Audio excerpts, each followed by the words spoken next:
Flight delay ആവുന്ന ടൈമിൽ സ്റ്റാഫിനോട് പോയി ചൂടാവുന്ന ആൾക്കാരാണോ നിങ്ങൾ എപ്പോഴെങ്കിലും സ്റ്റാഫിന്റെ പോയിന്റ് ഓഫ് വ്യൂ എന്ന് ആലോചിച്ചിട്ടുണ്ടോ? നിങ്ങൾക്ക് എത്രത്തോളം ബുദ്ധിമുട്ടാണോ ഉണ്ടാവുന്നത്, സെയിം നമുക്കും അത്രത്തോളം ബുദ്ധിമുട്ടുണ്ടാവുന്നുണ്ട്. ഇങ്ങനെ ഡിലേ ആവുന്ന ടൈമിൽ ഒരു 180-150 പാസഞ്ചേഴ്സിനെ ഹാൻഡിൽ ചെയ്യാൻ വേണ്ടിയിട്ട് നമുക്കൊരു 5 to 10 സ്റ്റാഫേ ഉണ്ടാവുള്ളൂ.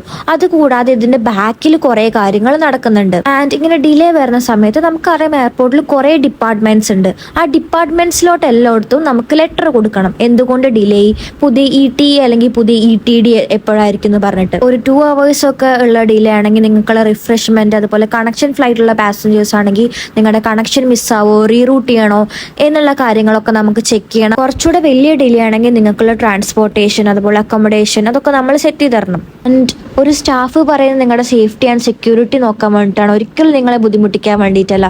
അപ്പോൾ അടുത്തൊരു തവണ നിങ്ങൾക്ക് ക്യാൻസലേഷൻ അല്ലെങ്കിൽ ഫ്ലൈറ്റ് ഡിലേ ആവുന്ന ടൈമിൽ സ്റ്റാഫിനോട് ഡയറക്റ്റ് പോയി ചോദിക്കുക എന്താണ് പ്രശ്നം, പുതിയ ഡീറ്റെയിൽസും കാര്യങ്ങളൊക്കെ ചോദിച്ച് മനസ്സിലാക്കുക.